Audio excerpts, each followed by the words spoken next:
तो सबसे पहले आप ये करो कि कुर्सी को जोर से उठाकर पटको। क्या? मगर क्यों? ताकि जिस कुर्सी पर बैठकर तुम अपने आप को साहब समझते हो ना, उसी को तुम तोड़ोगे तो अच्छा लगेगा।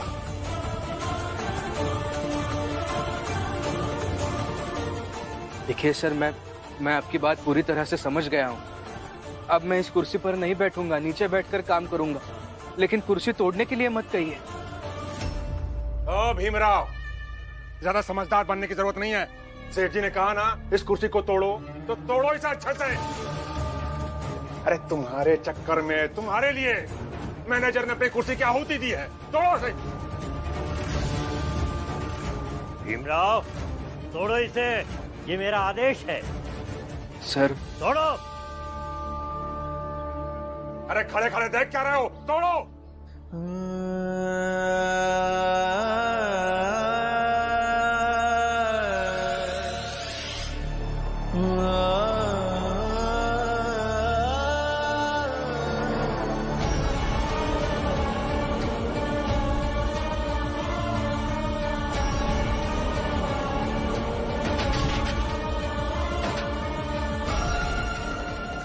अरे और जोर से पटको, टूटा नहीं वो। रहने दीजिए ना सर, नहीं टूट रही है कुर्सी, क्यों जबरदस्ती बोल रहे हैं तोड़ने के लिए? ऐसा है भीमराव, ज्ञान मत दो हमें। अगर हम चाहें ना तो खुद इस कुर्सी को बड़ी आसानी से तोड़ सकते हैं। पर क्या है ना, ये वही कुर्सी है जिस पर बैठने के बाद तुम्हें खुद को सम्मानित और महान समझने की गलतफहमी हुई थी। जब तुम खुद अपने हाथों से इस कुर्सी को तोड़ोगे ना, तब तुम्हें एहसास होगा समाज में अपनी जगह और अपनी औकात का। तोड़ो से। जो लोग सालों से कुर्सी पर बैठा है वो हमें कुछ नहीं समझते। तो ये गलती उनकी है या कुर्सी की?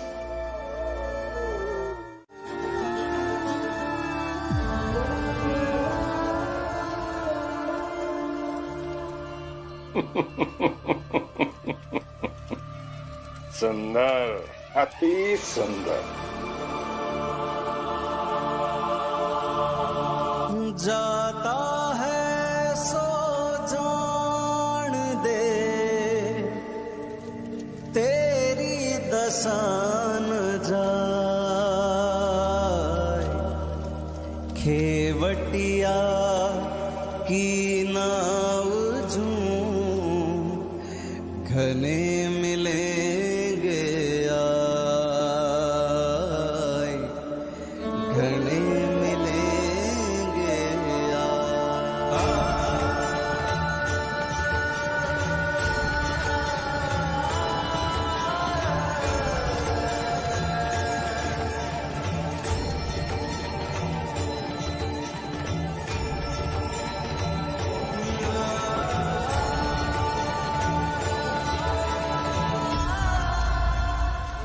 भीमरा, देखो तुम्हारा सम्मान कैसे जल रहा है।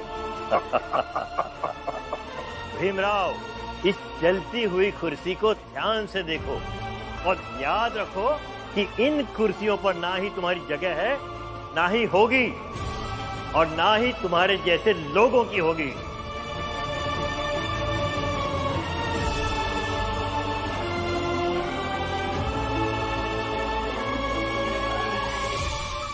भीमरा, ये है तुम्हारी समाज में हैसियत, राख। देखो इसे गौर से।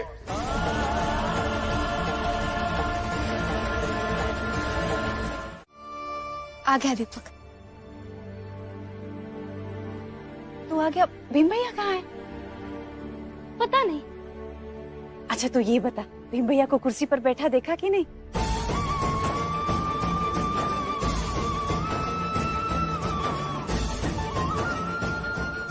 और नहीं तो क्या, और सबको बताने गया था अपनी जात के लोगों को। इसमें देर हो गई। आई चलो ना, भूख लगी है।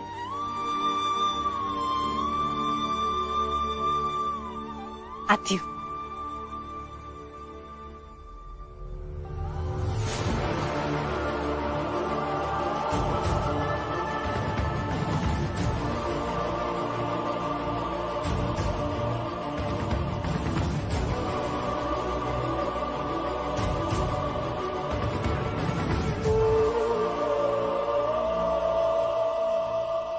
अरे बेटा बता ना कैसा लगा भीम भैया को कुर्सी पर देखकर?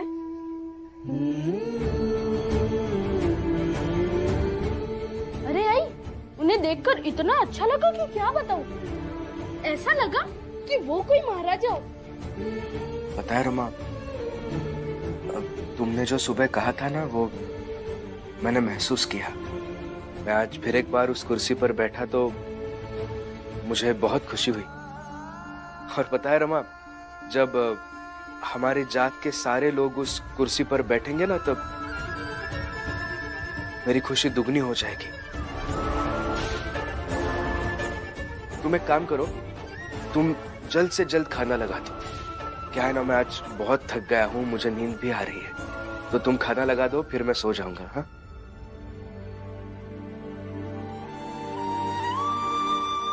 क्या हुआ, जाओ खाना लगा।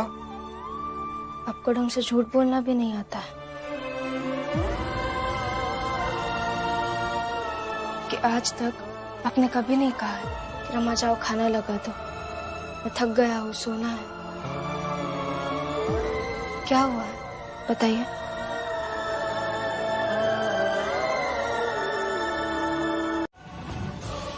और फिर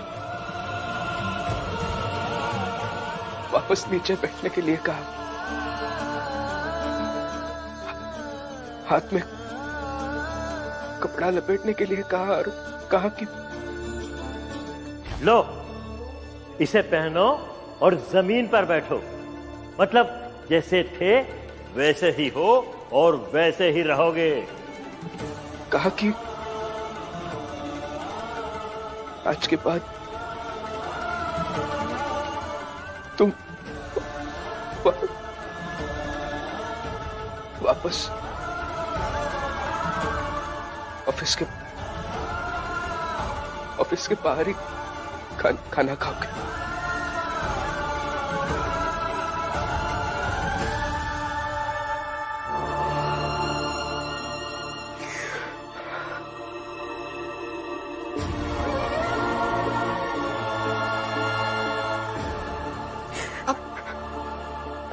आप रोइए मत।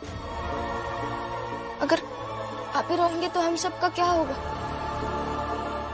और न जाने से कितनी परिस्थिति आई है, आपने हर एक को पार किया है, इसे भी कर जाएंगे।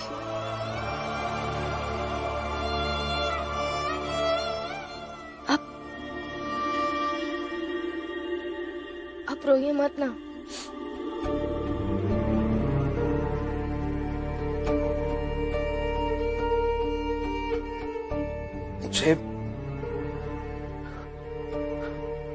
मुझे मेरे लिए बुरा नहीं लग रहा है रमा। मुझे हमारी जात के उन तमाम लोगों के लिए बुरा लग रहा है। अपने दीपक जैसे हजारों बच्चों के लिए बुरा लग रहा है जो हमारी जात का भविष्य है। मुझे लगा था कि बस अब हो गया, अब मैं कुर्सी पर बैठ गया तो अब हमारे जात के सारे लोग कुर्सी पर बैठ पाएंगे।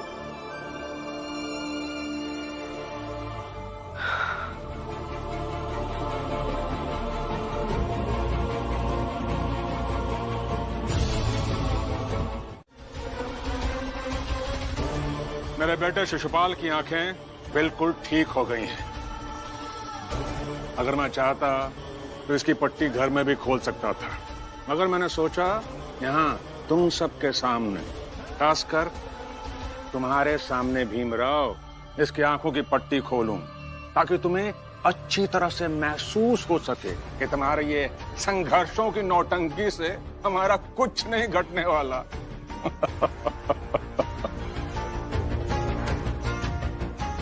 अरे एक रत्ती रोशनी तक चुरा नहीं पाए तुम मेरे बेटे शिशुपाल की आंखों से। और रही बात हमारी बराबरी में आने का सपना देखने का, तो उसका अंजाम तो तुम भुगत ही रहे हो भीमराव।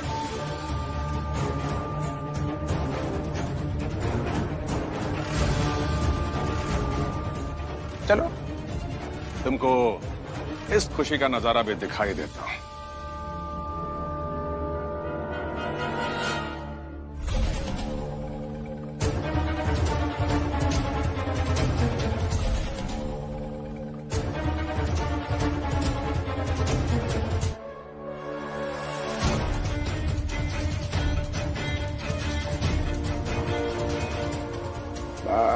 बस हो गया। अब धीरे धीरे आंखें खोल। हाँ,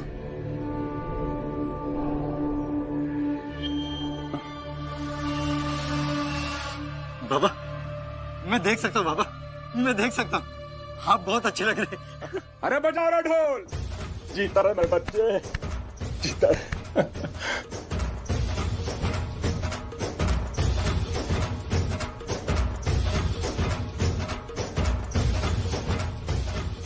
बाबा बस शिशुपाल, अब बता जरा इन्हें भी कि तुझे साफ साफ क्या क्या दिखाई पड़ रहा है। हाँ बाबा, एकदम साफ साफ दिख रहा है। दिख रहा है कि ये भीमराव अपनी जिंदगी में ऐसी ही नौटंकी करते करते मर जाएगा। दिख रहा है कि हमारी जात इन लोगों से बहुत बड़ी है। दिख रहा है कि आज से 100 साल बाद भी ये लोग ऐसे ही रहेंगे और हम इनके ऊपर ऐसे ही राज करते रहेंगे। और दिख रहा है कि 1000 साल के बाद भी भीम जैसे किसी को उसका मालिक कुर्सी से जमीन पर गिरा देगा।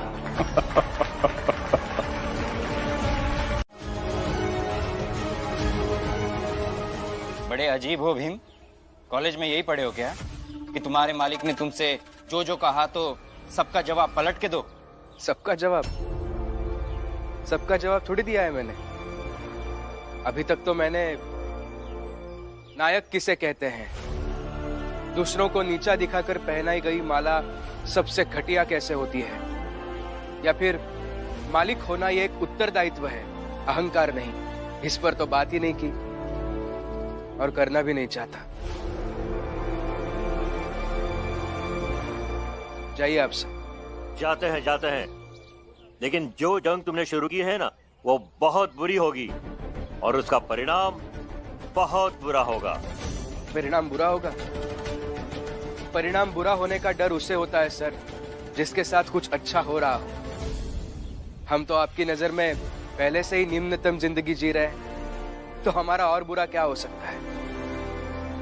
अभी भी अकड़ गई नहीं तुम्हारी भीमराव। सही कहते हैं, रस्सी भले जल जाए पर ऐंठन नहीं जाती उसकी। निकालूंगा, सारी हेकड़ी निकालूंगा तुम्हारी, बस समय आने दो।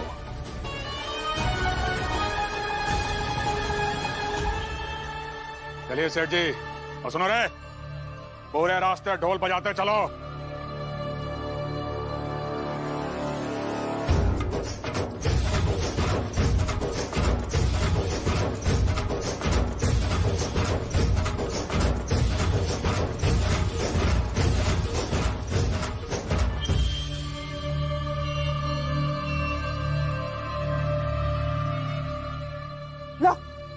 अब ये पूरी मिठाई तुम खा लो। तुम्हारे बदौलत एक नई लड़ाई शुरू हो रही है, एक जात की दूसरे जात से। लेकिन तुम्हें क्या फर्क पड़ता है? तुम खाओ खाओ खाओ। धमकी देकर गए वो लोग, तुम्हारे चक्कर में हम सब पिसेंगे।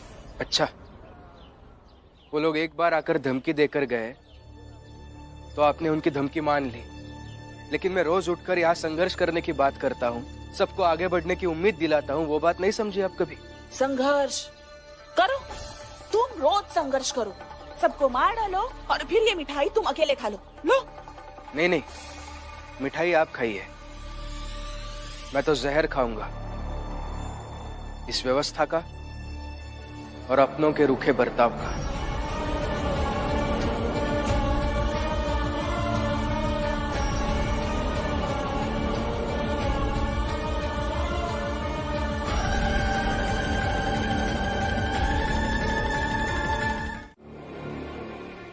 रमा, मैं काम पर जा रहा हूं।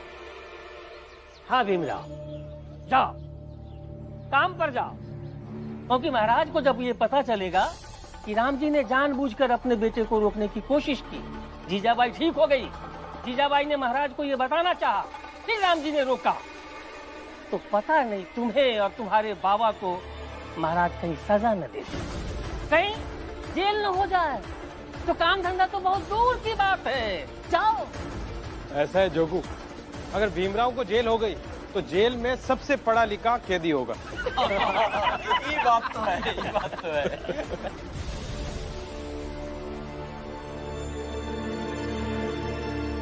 सुनिए ना, हम भी चलते हैं और हम महाराज से अपनी मजबूरी कहेंगे। हाँ, हम भी चलते हैं। हाँ भीम, हम साथ चलते हैं ना। हाँ भीम, हम सब चलते हैं। हम भी चलते हैं। हम भी। चलो, हम सब चलते हैं। नहीं, देखिए, आप सब जो मेरे लिए महाराज से बात करने के लिए तैयार हैं, आप सबसे मैं यही कहूंगा कि आप फिक्र मत कीजिए। अब महाराज का जो भी फैसला होगा हमें मानना ही होगा। और अगर सयाजी महाराज ने यह फैसला दिया कि मुझे जेल जाना होगा तो मैं जेल भी चला जाऊंगा। लेकिन मुझे डर लग रहा है। रमा, डरने से समस्या का हल तो नहीं निकलेगा, और तुम्हारा यह डर भविष्य का डर है, और जब भविष्य का डर होता है तब वर्तमान में अपना काम बड़े ही निष्ठापूर्वक तरीके से करना चाहिए। तुम तुम्हारा काम करो, मैं मेरा काम करने जा रहा हूं। चलता हूं बाबा।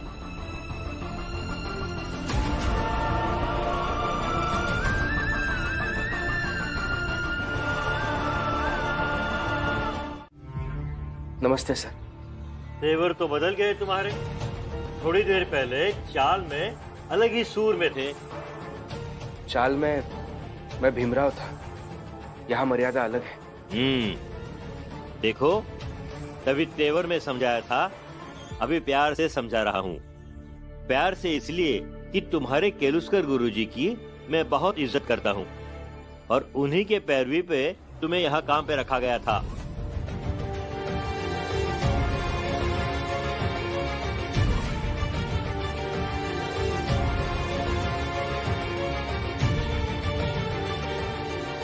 पढ़ा तो होगा भीमराव तूने कि हमारे शरीर के विभिन्न अंग है और सबके अपने अपने काम निर्धारित है। दिमाग का काम अगर पैर करने लगे तो शरीर बीमार हो जाएगा, या आंख अगर नाक बनने की कोशिश करे तो समझ सकते हो कि कैसा होगा। बड़ी समस्या होगी ना। समाज में कई जातियां हैं, सबका अलग अलग काम बांट दिया गया है। निर्धारित अंग की तरह हो हम और तुम, तो जहां है वहां रहता है ना। ऐसे एक दूसरे की जगह जाने की कोशिश करोगे तो कैसे चलेगा। ये बात तुम जितनी जल्दी समझोगे ना उतना अच्छा रहेगा, समझे।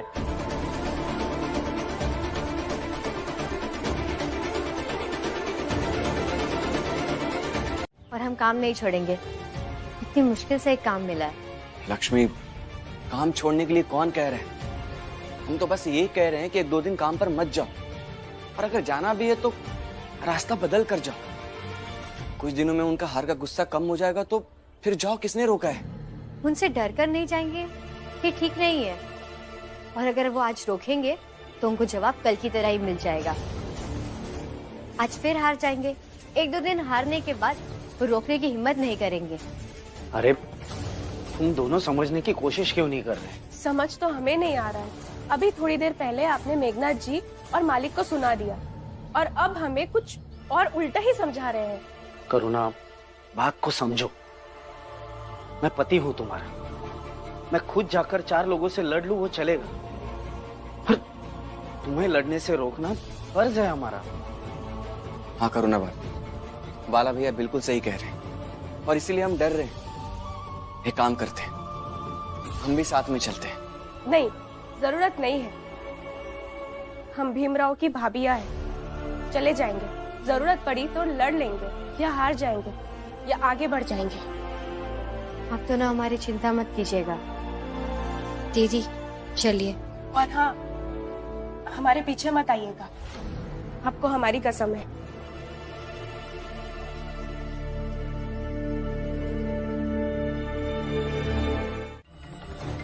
एक गुरु, अगर देखा जाए तो ऊंचाई पर जाने में ही, बड़ा होने में ही जिंदगी का सार है। खाने पीने, जिंदगी जीने के बहुत से मौके मिलते हैं। नहीं तो तुम्हारी जात के लोग सारी जिंदगी बस 2 रोटी कमाने के चक्कर में संघर्ष करते करते मर जाते। और हमें देखो, शाम से ऐसे कुर्सी हिलाते हुए जिंदगी का मजा लेते रहते हैं, और तुम जैसे लोग हमें देख देख कर कूदते रहते हो, चिढ़ते रहते हो।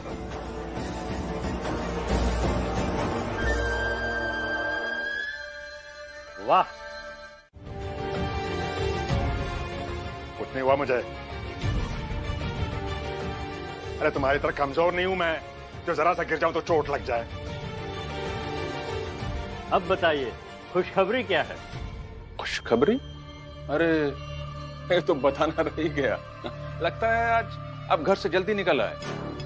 तभी तो जब मैं आपके मोहल्ले से गुजर रहा था तो मैंने देखा कि आपकी पत्नी और मोहल्ले की सारी औरतें हाथ में लाठी डंडा लिए तो करुणा और लक्ष्मी का बेसब्री से इंतजार कर रही थी।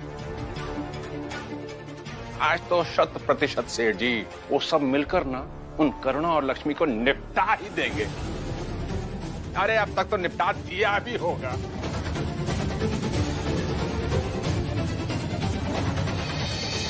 भीम भैया, ए दीपक, तो लक्ष्मी और करुणा में से कौन घायल है और कौन मर गई? करुणा ताई और लक्ष्मी ताई को कुछ नहीं हुआ है, बल्कि ऊंची जात के औरतों ने उन दोनों को ऊंची जात के मर्दों से बचाया, और ऊंची जात के मर्द और औरतों में आपस में झगड़ा होने लगा है। अरे पागल हो गए क्या?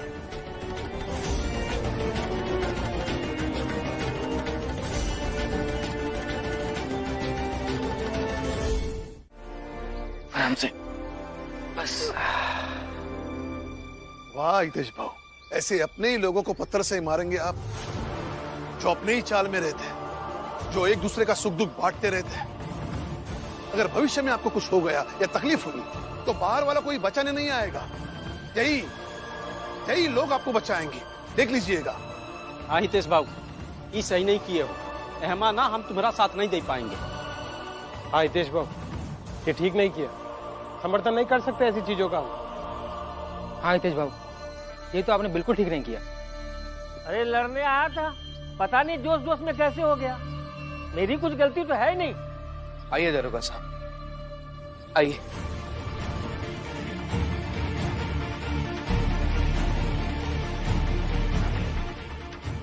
आइए।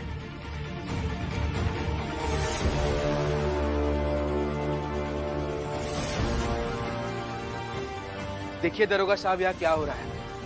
हितेश काका ने मेरे बाला भैया के सर पे पत्थर से वार किया है। आप हितेश काका को गिरफ्तार करके ले जाइए।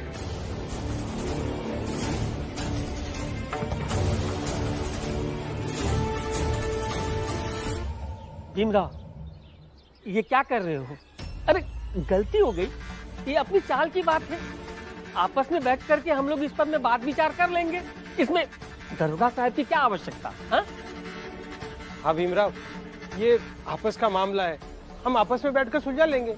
हाँ और का, और हितेश भाऊ माफी तो मांगे रहे हैं, जान दो। सब माफी मांग रहे तो अपराध अपराध होता है, और हर अपराध की सजा होती है और मिलनी भी चाहिए। आप ले जाइए दरोगा साहब इन्हें। पकड़ो इसे। अरे साहब माफ कर दीजिए, अब ऐसा कभी नहीं करेंगे। चलो दरोगा साहब। चल दरोगा साहब चल। छोड़ो भीमराव, तुम अच्छा नहीं कर रहे हो। कानून का सहारा लेकर के मुझसे बदला भी कर रहे हो ना। आऊंगा, दुश्मन बन करके आऊंगा, किसी को नहीं छोड़ूंगा, चैन से नहीं जीने दूंगा। कानून के इंसाफ में धमकियों का कोई काम नहीं होता।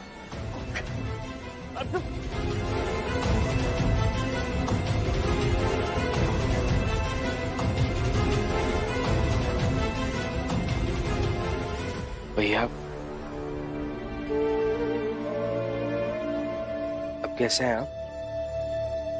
ठीक हो भीमराव? इंसाफ के नाम पे जो हितेश भाव को तुम थाना पहुंचाए हो ना, जीजा बाई गई है, जब लौट के आएगी तो तुम्हारे इंसाफ के नाम पर हम लोग तुमसे बदला लेंगे।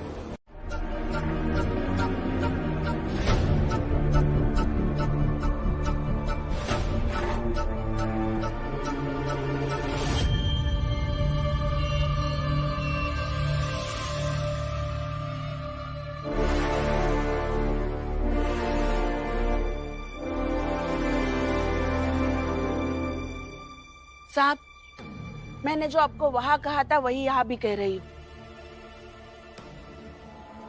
अब मैं बिल्कुल ठीक हो गई हूँ, इसलिए आप भीम को बड़ौदा ले जा सकते हैं।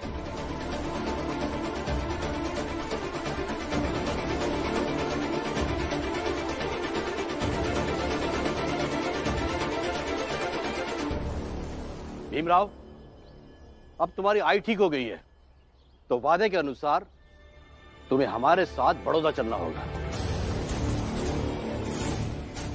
हाँ हाँ साहब, लेके जाइए ही भीमराव का यहाँ से।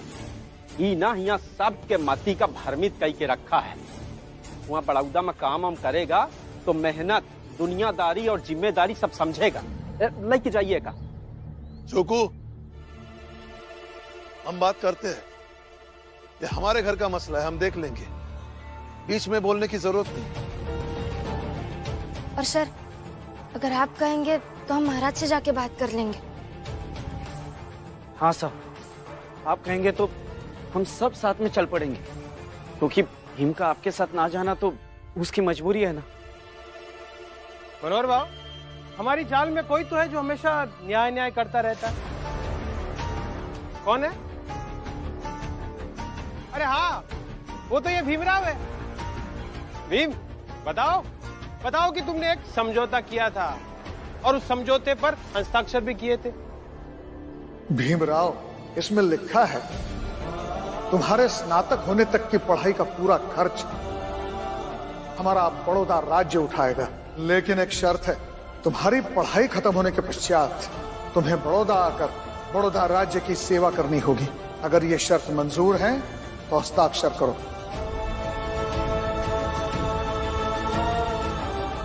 याद आया ना? हाँ, तो अब बताओ कि क्या कहता है अब तुम्हारा न्याय? वही न्याय भीमराव, जिस न्याय के तहत तुमने हितेश भाऊ को थाने पहुंचा दिया।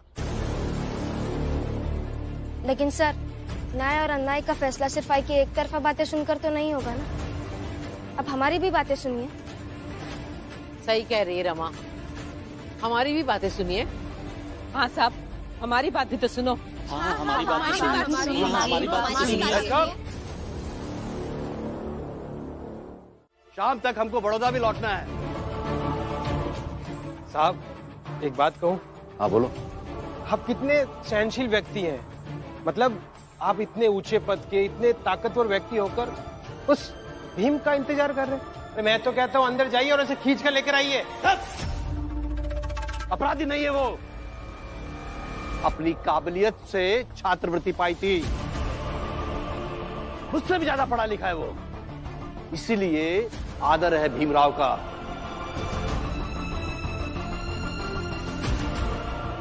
लेके जाएंगे उसे, लेकिन आराम से। तुम चुपचाप से खड़े रहो। और जनार्दन काका, मुंह बन गया आपका। और कुछ तो शर्म करो। और शर्म क्यों करना, बस ये देखो कि भीम की कितनी इज्जत है।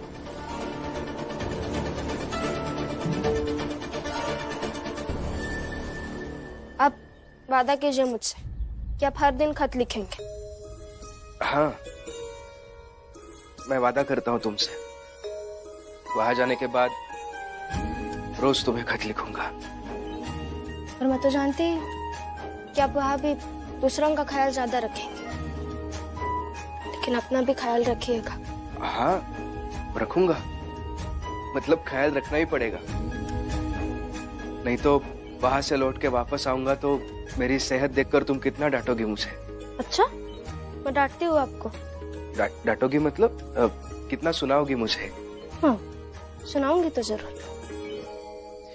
कबीर प्रेम ना भीम, हमें माफ कर दो। हम तुम्हें बड़ौदा जाने से नहीं रोक पाए। हाँ भीम, पहले तो मैं भी चाहता था कि तुम बड़ौदा जाकर काम करो, लेकिन अब यही लगता है कि शायद तुम्हें और पढ़ना चाहिए था।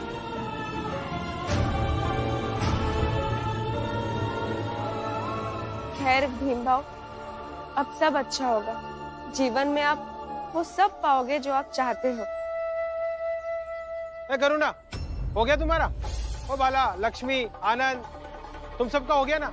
तो भीम, फिलहाल तुम जाओ ये जगह छोड़कर जो तुम नहीं जाना चाहते हो। हाँ, जाओ जाओ जाओ। चलिए सर। मैं भी आपके साथ स्टेशन तक चलती हूँ। क्या जरूरत है रमा? चलने दीजिए ना, नहीं रोऊंगी वहाँ और ना ही उदास होंगी। अब ट्रेन में बैठकर चले जाइएगा, मैं वापस आ जाऊंगी। ठीक है, चलो। चलो भीमराव।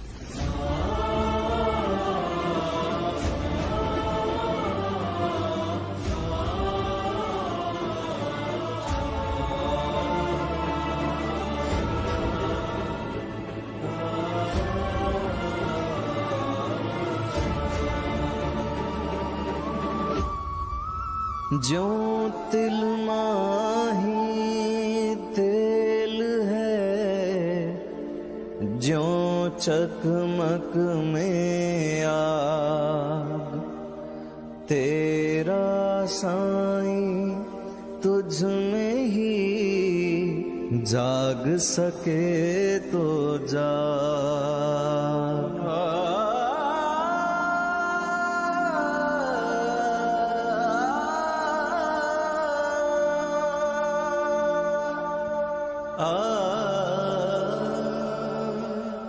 धीरे धीरे रे मना, धीरे सब कुछ होए। माली सींचे 100 घड़ा, ऋतु आए फल होए। अरे भाइयों, आज तो खुशी की बात है क्योंकि भीम चौल छोड़कर चला गया। आज हम जश्न मनाएंगे क्योंकि आज हम सब आजाद हो गए।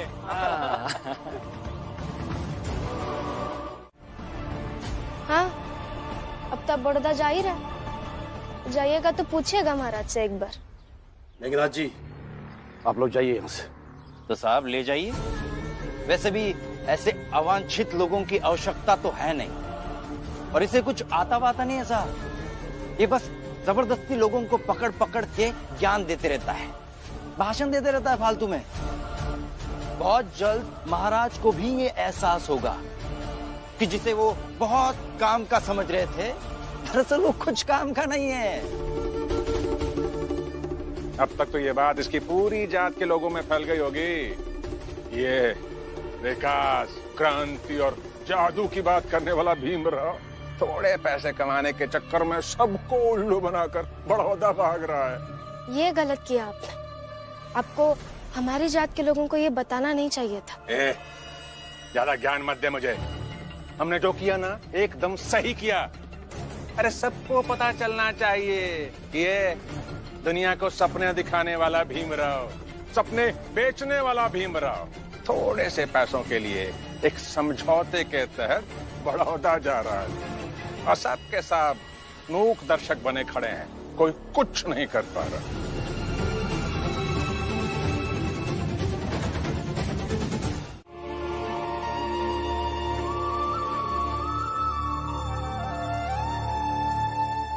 और सर,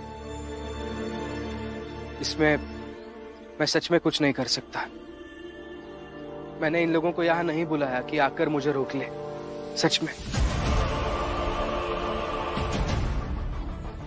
साहब, विनती है आपसे, बस एक बार हमारी बात महाराज तक पहुंचा दीजिए। ठीक है, आप में से कोई एक जाकर महाराज से बात कर लीजिए।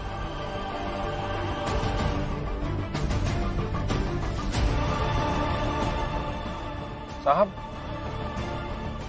बाबा आप जाकर बात कीजिए।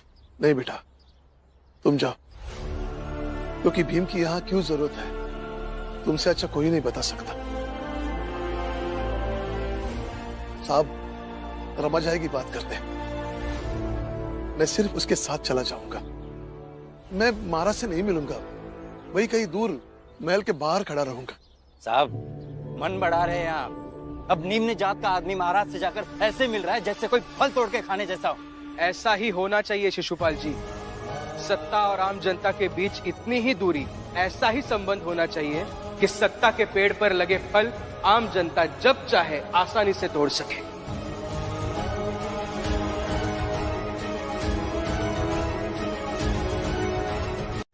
वही तो, पहले मुझे लगता था कि ये भीम ऐसे ही है। लगता था कि ये निम्न जात का लड़का आखिर क्या कर लेगा। 2-4 लोग इसकी प्रशंसा करते होंगे, लेकिन आज सब उसे नायक नायक पुकारते हुए वहां पर पहुंच गए। अब सच कहूं तो ऐसा लगता है कि ये भीम का असर लोगों के मन तक पहुंच रहा है। और क्या है ना, हम व्यक्ति को डरा सकते हैं, लेकिन मन को नहीं डरा सकते ना। और जब मन हिम्मती हो जाता है ना, तो बहुत मुश्किल है किसी को अपने नीचे दबाए रखना। समझ रहा हूं मैं। देखते हैं, अगर ये भीमराव बड़ौदा चला गया तब तो ठीक, और अगर नहीं गया तो अब तक का सबसे कठिन और क्रूर कार्य करना होगा हमें। कुछ ऐसा करना होगा कि इस भीमराव की इज्जत लोगों के मन से हमेशा हमेशा के लिए निकल जाए। सालों लग जाए उसे वापस खड़ा होने में। बहुत हो गया ये दबाना कुचलना, अब उसे जड़ से उखाड़ना होगा, तभी इस समस्या का सही हल मिलेगा। अपने ही नायक को भगा रही है। लोग तरस जाते हैं, परिवार तरस जाता है, यहाँ तक के समाज तरस जाता है कि उनके पास भी कोई एक नायक हो गया। अभी आपकी बड़ी बहू इतना लंबा भाषण देकर गई है, अब आपका भाषण सुनने का मन नहीं है मेरा, इसलिए चुप रहिए, अपना काम कीजिए। सबने समझाने की कोशिश की, लेकिन तू समझी नहीं ना, इसलिए अभी मैं तुझे समझाने की कोशिश कर रही हूँ। जीजाबाई, नायक जिनके पास होते हैं वो दुनिया को अच्छे से समझते हैं, आने वाली हर मुसीबतों से बाकियों से अच्छी तरह सोच समझ कर लड़ते हैं और जीतते भी हैं। इतिहास अपने नायक को याद रखता है। जब भी किसी नायक की जीवनी लिखी, सुनी, सुनाई या समझाई जाती है, तब उनके आसपास के लोगों को भी याद रखा जाता है। किस्मत ने तो तुझे भीमराव की आई बना दिया, लेकिन तूने आई बनकर क्या किया? थोड़ा सोच और समझ। सोच लिया, अच्छे से सोच लिया। अब आपको बताती हूँ, आपके उस भतीजे से मुझे कोई लेना देना नहीं है, ये तो आपको पता ही होगा। अब एक काम कीजिए, आपके भतीजे से कहिए कि वो जिसमें लिखता है ना, वो डायरी में उसके पहले पन्ने पर लिखे कि जब भी उसकी जीवनी लिखी, सुनाई, सुनी, कही जाएगी, उसमें मेरा जिक्र ना हो। ये उस भीम का मुझ पर किया गया एहसान होगा। अब जाओ।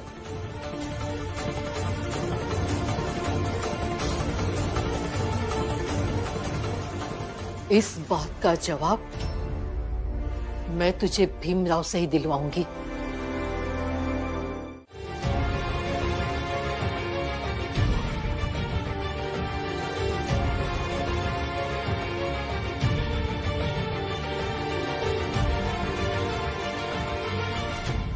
राजा साहब से बात हुई?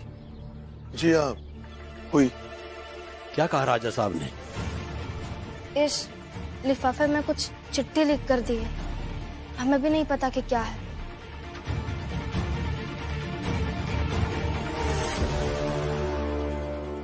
अरे जल्दी जल्दी चलो, चल के देखते कि महाराज ने क्या फैसला भेजा है। और बस भीम चला जाए, फिर बैठकर चाय पीजिएगा। अरे कल से तो मस्त नाचेंगे और गाएंगे। ठीक है, लाओ।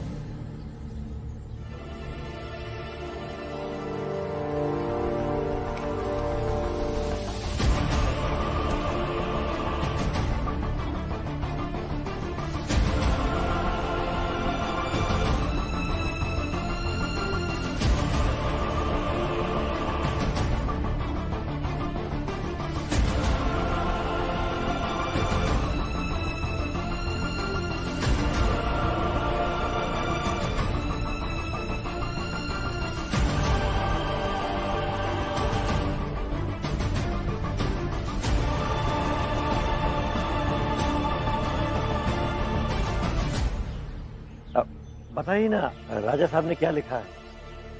हाँ हाँ साहब, बताइए ना क्या लिखा है इस चिट्ठी में। भीमराव, तुम पढ़ो। भीमराव, जरा जोर से पढ़ना ताकि सबको सुनाई पड़े और हमें भी। अरे हमें भी तो मालूम होना चाहिए कि महाराज ने क्या सजा तय की है तुम्हारे लिए। पढ़ो पढ़ो पढ़ो।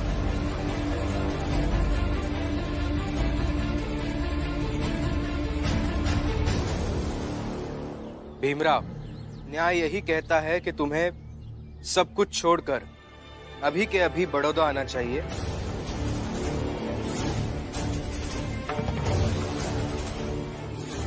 और नहीं आने पर तुम्हें दंड मिलेगा।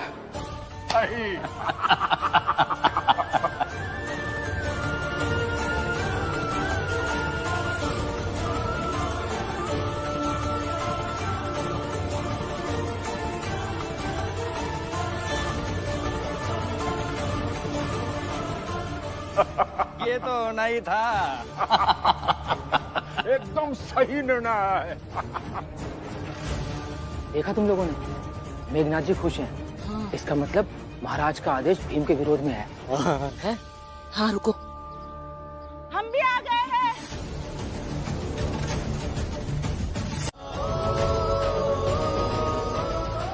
इसलिए भीमराव, जब तुम्हारी स्वयं की इच्छा होगी और तुम्हारे लोग तुम्हें आने देंगे तो आ जाना। हमारा उद्धार सब तुम पर ज्यों का त्यों बना रहेगा।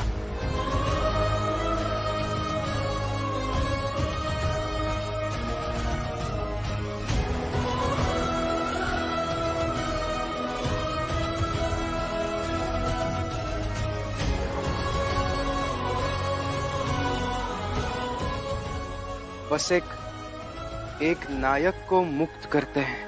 कबीरा लोहा एक है, गढ़ने में है फेर, ताही का बख्तर बने, ताही की शमशेर।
यही कहता ना बाबा? हाँ, यही कहता।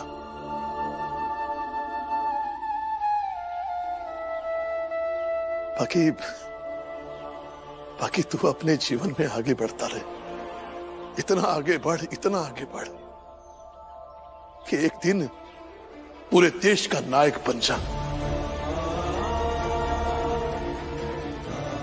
अंग्रेजी हुकूमत अपने देश पर क्रूरता से राज कर रहे हैं, लेकिन तुम अपने विचारों से लोगों के दिलों में घर बनाना, लोगों के दिलों पर राज करना।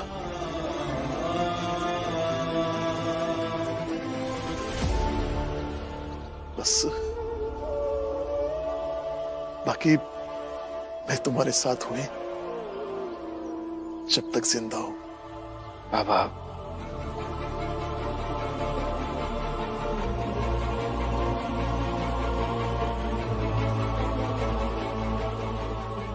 खुश रहे।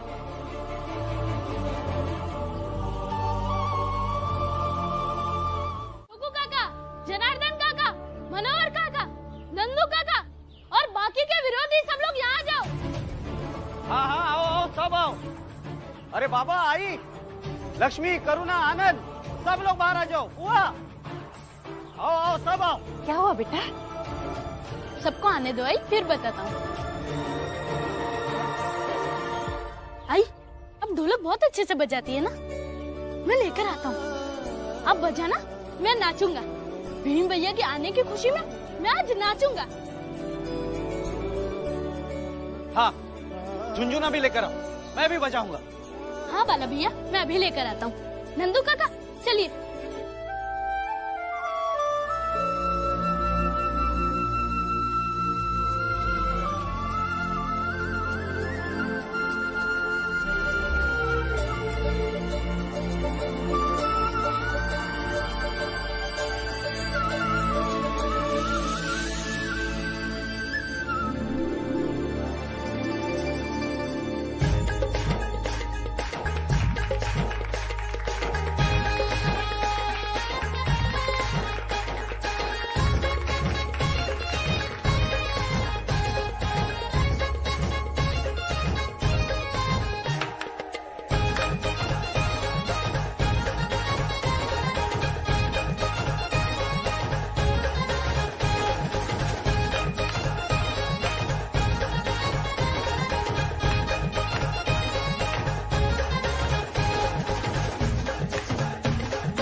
अरे बंद करो ये नाचना वाचना, बंद करो। देखो पीछे।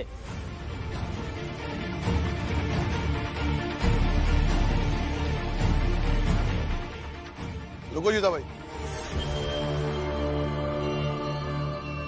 कहाँ जा रही हो तुम? कसम है आपको भीम की, अगर रोकोगे तो।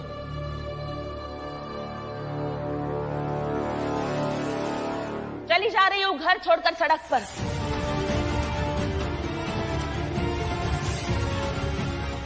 भीम तो नहीं गया बड़ौदा, इसलिए मैं ही जा रही हूँ। जीतने वाले को कुछ तो मिलना चाहिए ना।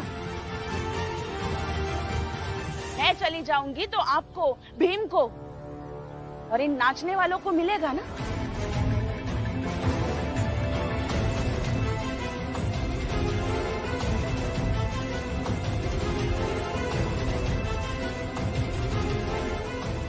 जीजाबाई के चले जाने का सुख, संतोष और खुशी।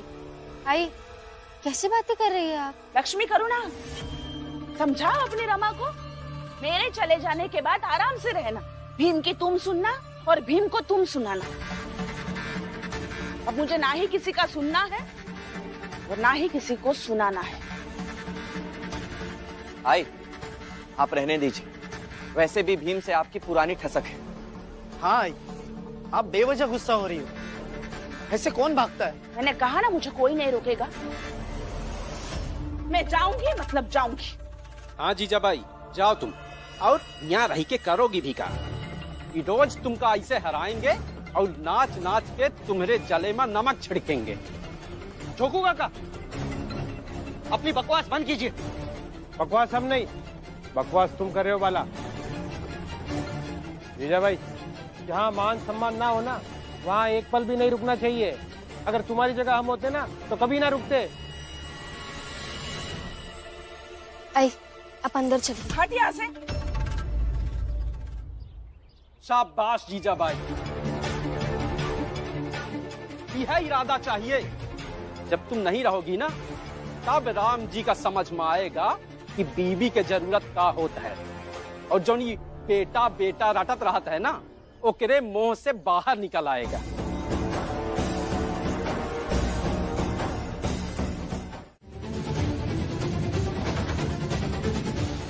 और हाँ, अगर किसी ने जीजाबाई को रोकने की कोशिश की तो मेरी कसम है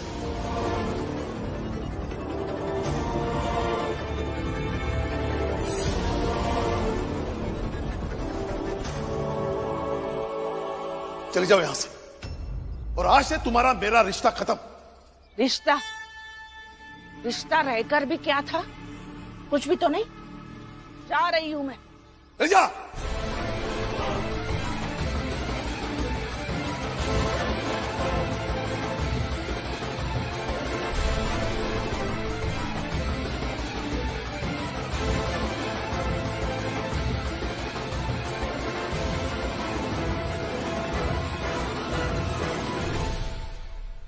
करुणा, लक्ष्मी, तुम दोनों काम पर जाओ।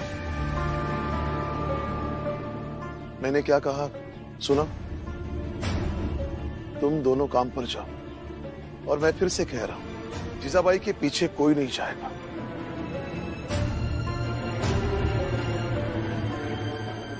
अगर गलती से भी गया तो मुझसे बुरा कोई नहीं होगा।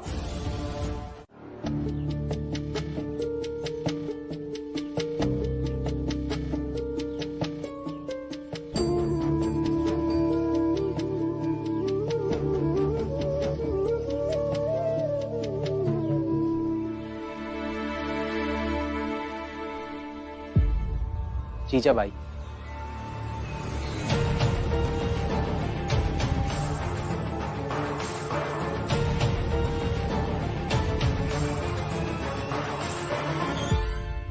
अरे जीजाबाई, तुम्हारी तो किस्मत ही खराब है। देखो, भाग भी ना पावत हो।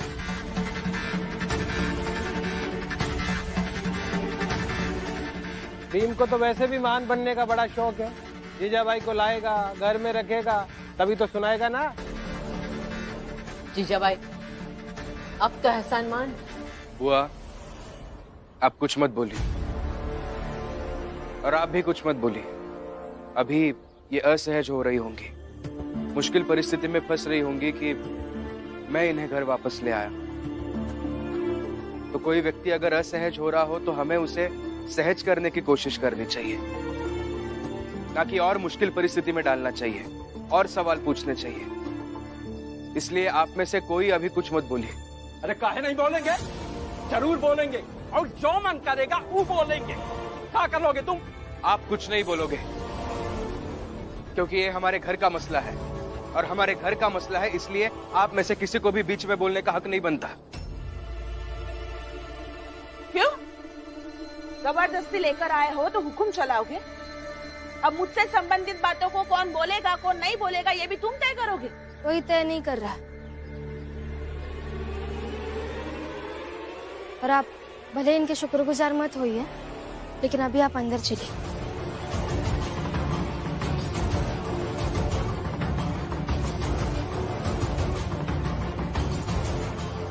चलिए।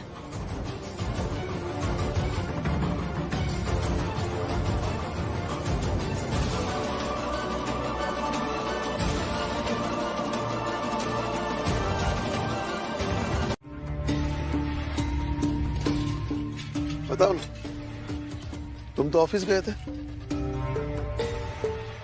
ऑफिस से मालिक के घर जा रहा था मैं घड़ी लेने, तो वहां रास्ते में जीजाबाई जी मिल गई। घड़ी लेने जा रहा था? हाँ, मालिक ने कहा कि जाओ और मेरे घर से घड़ी लेकर आ। जानबूझकर किया होगा ताकि तुम्हें नीचा दिखा सके। मैं तो कहता हूँ छोड़ दो नौकरी, कुछ नया काम कर ले, जैसे पहले नए नए काम ढूंढता था वैसे। नहीं बाबा, सारी संभावनाओं के खत्म होने से पहले मैं ये नौकरी नहीं छोड़ सकता। मुझे तो लगता है कि जीजाबाई जी और मेरी जिंदगी एक जैसी है। उनके लिए भी आसान है ऐसे घर छोड़कर भाग जाना, लेकिन मुश्किल है उसी घर में रहकर जीवन का संतुलन बनाना, हर तरह की भावनाओं पर काबू पाना। वैसे मेरे लिए भी बहुत आसान है नौकरी छोड़ना, मगर मैं वहां रहकर हर तरह की संभावनाओं को तलाशूंगा। और वहां गया था हौसले के साथ, तो हौसले का एक कतरा रहते हुए मैं नौकरी छोड़ नहीं सकता।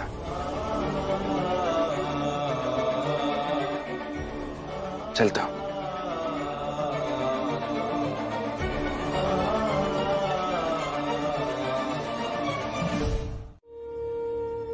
हमने बहुत मेहनतें की कि कल हमें काम था, मगर उन्होंने हमारी एक भी नहीं सुनी। इतने अमीर लोग हैं, पता नहीं हम गरीब लोगों की ऐसे तनख्वाह काटने की क्या जरूरत पड़ती है।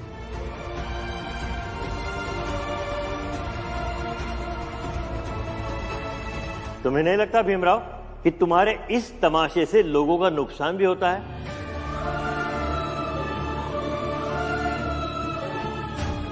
भीमराव,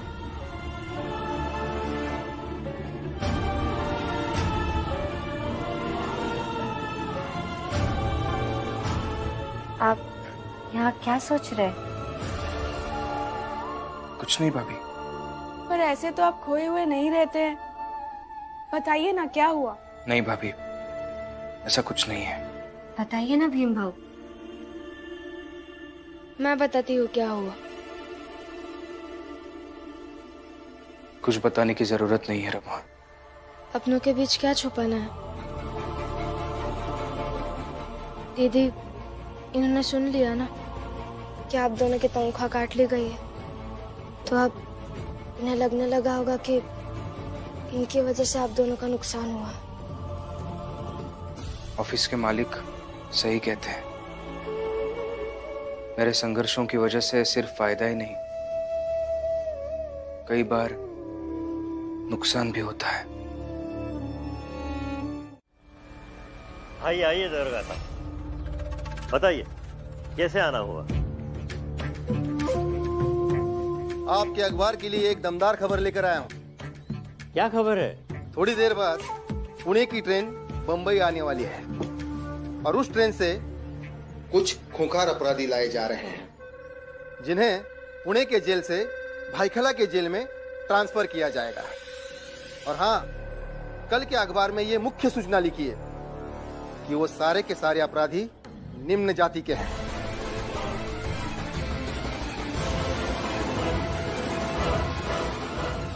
क्या कहा दरोगा?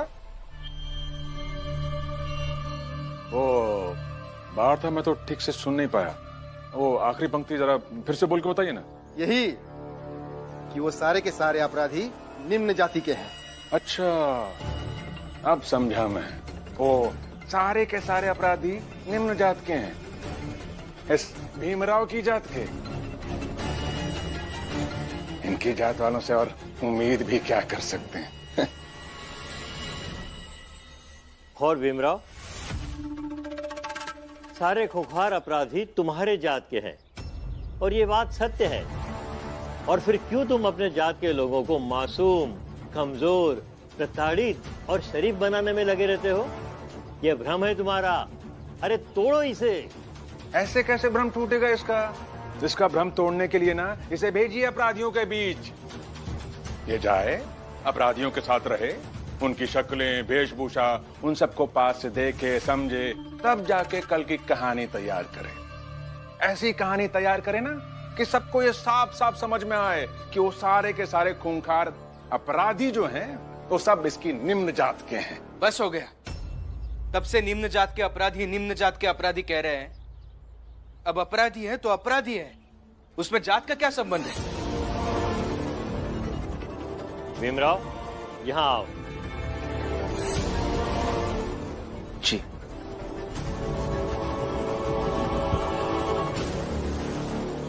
ये कापी और कलम लेकर जाओ और सबके बारे में सूचना लेकर आओ। अरे ले लो, काम चाहिए ना तुम्हें, तो काम दे रहे हैं, लो और जाओ। जी।